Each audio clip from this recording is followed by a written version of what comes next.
技で行きたいよな。シロナさんが新王地方でハイパークラス初戦を突破した佐藤。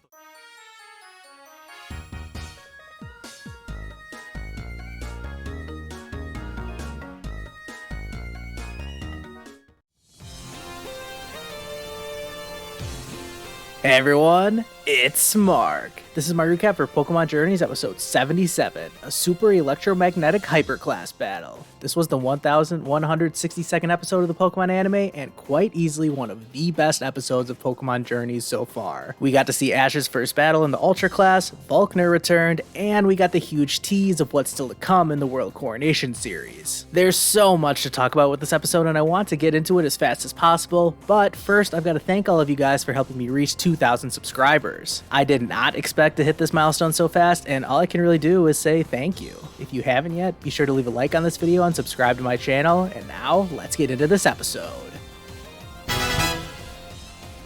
We wasted absolutely no time getting into the battle. The episode starts with Ash already at the Sunny Shore Gym, where Volkner and Ash are reminiscing about their previous battle, which I recapped in a video that I put out this past week. I would recommend checking that one out if you haven't yet. I talked a lot about Ash and Volkner's backstory in that video, which basically got skipped over in this intro segment, along with the reason why Ash all of a sudden has a Z-Ring with him. They didn't really explain that here, but it will become more clear later on. The whole gym is packed for this match, including Go and Grookey, who all they do during this entire episode is just sit on the sidelines and watch this battle. Ash and Volkner make their entrance, and there's an announcer hyping them both up, but the crowd is really only cheering for Volkner, and they basically don't even know who Ash is. We still don't know the full rules to the Ultra class yet, and I definitely have some questions about why the battle gets to take place at Volkner's gym, considering it would be more fair to be held at a neutral venue. The setting for this battle didn't actually affect the outcome of this match at all, but I wonder if future battles and their locations will have a major impact on the outcome of the match. And if Ash is ever the host for an Ultra class battle, where do you think it would be? The Vermilion City Gym? The Manalo Stadium? Okay, time for the battle to get underway. It's a 3v3 and Ash starts with Lucario, while Volkner starts with Luxray and immediately uses Electric Terrain. Interestingly enough, Luxray was basically Volkner's ace Pokemon in Diamond and Pearl, but he doesn't battle like a gym leader this time around. In gym battles, the gym leader is not allowed to switch their Pokemon in and out, but in this World Coronation Series match, Volkner actually uses a ton of strategy, like way more strategy than we usually see in a Pokemon battle in the anime. I'm not going to break down every single move that happens in this battle, but I did think the first exchange was notable. Lucario's Aura Sphere was met with Rising Voltage, a move that normally has 70 base power, but when boosted by Electric Terrain, it's doubled to 140. After this overpowers Aura Sphere, Ash decides to recall Lucario, and this is the first of 5 different switches in this battle between these two trainers. The only battle I can even think of off the top of my head that had more switches than this was Ash vs. Paul. But like I said before, we got a lot of strategy in this one, which I absolutely loved. Ash sends out Gengar next, and we've all been waiting to see Gengar for a while, and I thought it looked pretty good in this battle. It's too fast to be hit by any of Luxray's offense, and it's able to do damage pretty good with Psychic and Nightshade. Interesting to note that back during that 1 hour special last month, they listed Gengar as knowing Dazzling Gleam instead of Psychic, but that was not the case in this episode. Anyways, Volkner switches his Pokemon for the first time, praising Gengar's strength while doing so. Just a reminder that it took Ash's Infernape Mastering Blaze to defeat Luxray the first time, so for Gengar to be dominating it like it was here, especially inside an Electric Terrain, that was pretty cool. The next matchup is Gengar vs. Rotom Fan, the only new addition to Volkner's team.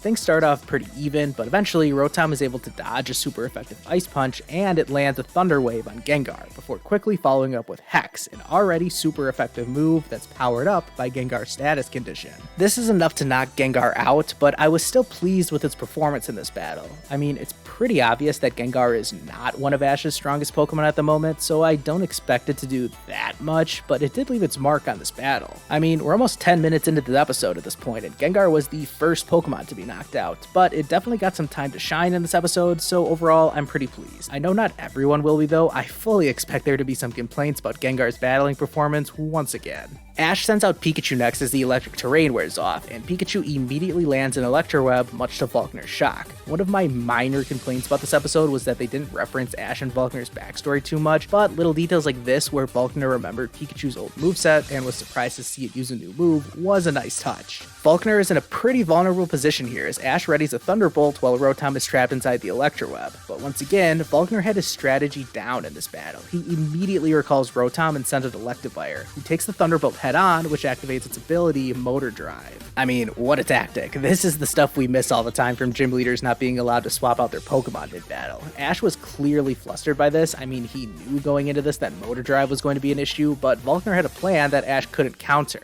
Motor Drive, of course, fully absorbs the damage from an electric-type attack and increases a Pokemon's speed, so not only is Electivire at full health still, but it's actually powered up and all over Pikachu at this point. They clash with Iron Tail for a bit, but Electivire is tough to handle since it actually has 2 tails. Ash decides to recall Pikachu at this point, which was probably for the best. Lucario and Electivire is a more even matchup, but Electivire knows some pretty powerful moves. Not only does he have a super effective Fire Punch, but it knows Wild Charge as well. They counter each other's moves for a little bit before Electivire lands a hit with Thunder Punch, which paralyzes Ash's Pokemon again. I did like how it was Ash's Pokemon getting paralyzed this time around. In their first matchup, it was Ash who got lucky and had Electivire get paralyzed by Pikachu's static. Without that, I'm not sure if Ash would have been able to win that gym battle. Volkner immediately capitalizes on this turn of events, switching Rotom back in and landing a Hex attack on Lucario, which is once again boosted by the status condition. Man, I'm telling you, Volkner's strategy was on point in this battle. Lucario is basically finished at this point, which of course means that it's also at its strongest, as Ash calls for reversal, which knocks Rotom out. Remember that Rotom loses its ghost typing when it changes form, so that's why a fighting type move is able to deal damage. Also, kinda funny to me seeing a Rotom drone rule a Rotom fan unable to battle. I wonder what Rotom Dex would have had to say about that. Not only did Lucario survive this exchange, but it managed to shake off its paralysis as well.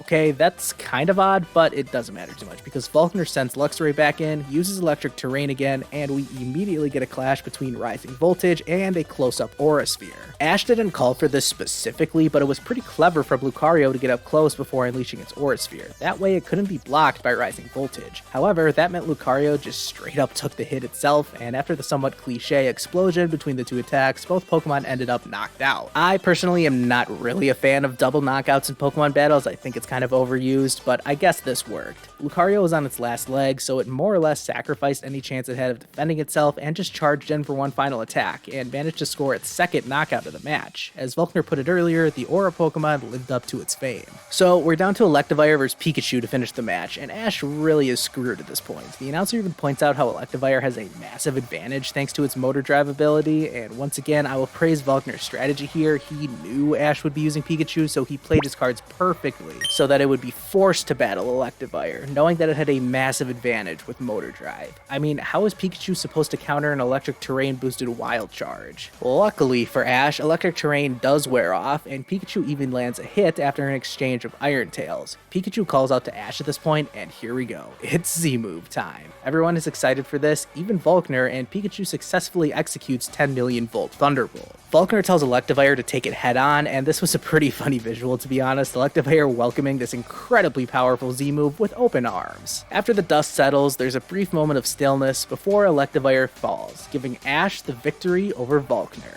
Ash ranks up to 64th as a result of this, and Go congratulates him, this being literally the only interaction that Ash and Go had this entire episode.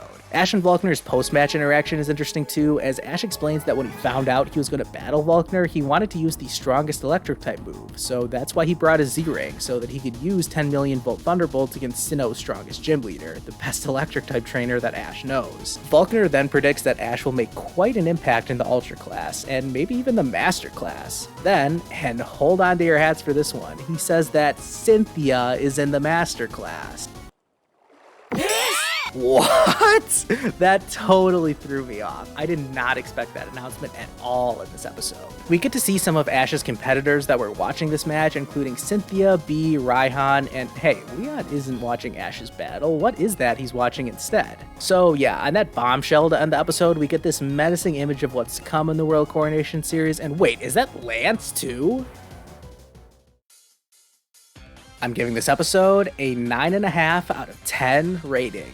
So close to getting that 10 out of 10 checked off the bingo card, but we'll have to wait a little longer for that one. I got tired of having new viewers being confused by some of the tiles on our bingo card, so I changed some of the wording on certain spaces to hopefully clear up some confusion. Anyways, yeah, a 9.5 out of 10. That puts this as my second favorite episode of Journey so far. I absolutely loved this episode. Battles are my favorite part of the anime, and this was a fantastic battle. I would put this ahead of Ash and Volkner's gym battle from Diamond and Pearl, although I will say that I preferred the ending of that battle. I just totally love Ash's Infernape. Fun fact though, this episode was the first time that Pikachunium Z was called by its name though, so that's something I guess. I suppose I should address the controversy around the finish to this match, since technically Electivire should not have been affected by 10 million volt Thunderbolt, since Motor Drive makes even Z moves useless in the games. With that being said though, this is not the games we're talking about here, it's the Pokemon anime, and Ash breaks game logic pretty regularly. Even if there's not a game-based reason for why Z moves break through Motor Drive, it makes sense in the anime.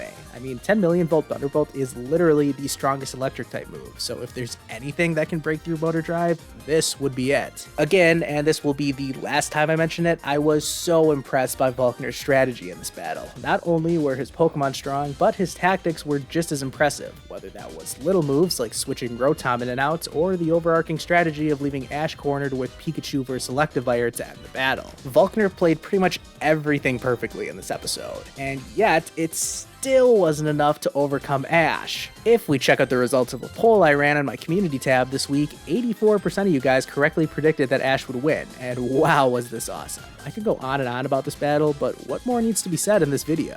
Pretty much the only things that kept this episode from being a perfect 10 out of 10 for me was the lack of connections made to Ash and Volkner's past, as well as the randomness, I guess you could say, regarding Ash bringing his Z-Ring back. Don't get me wrong, I'm glad he did. He needed it to win this tough battle, but there could have been a scene in this episode, or even the last episode, where we saw Ash strategizing and deciding to bring back this Z-Ring, or maybe Go asking Ash if he could show him his Z-move in battle. I guess we probably just didn't have time for that extra stuff in this episode, which is fine with me. And what about the ending to the episode? Not only did we get the cool scene of Ash's World Coronation Series rivals watching his battle, but the big reveal that Cynthia was in the master class. I mean, I still can't believe it. Cynthia is like one of those trainers that we all wished was in the World Coronation Series, but I don't know how many of us actually expected it. And I was pretty shocked by Lance being in the ending shot too. I mean, he basically fell off the face of the earth after his battle against Leon in episode 12 of Journeys, so I thought for a minute that he might not be competing in this season of the competition. That means that 5 champions are already confirmed to be in the World Coronation Series. Now all we're missing is Steven and Diantha. I could talk about these new developments forever. I mean, there's so much to talk about here, but I'm trying to keep this video as short as possible. I'll be talking about this even more over on my Discord server. I actually spent like the first hour after watching this episode just talking to people over there about our thoughts on the episode. I love interacting with people on Discord and would highly recommend you join my server. So the preview for the next episode, I'll be honest, it looks like complete filler, although this will be the first time we see Drizzile in a while, but that just makes me sad remembering that Sobble is no longer with us.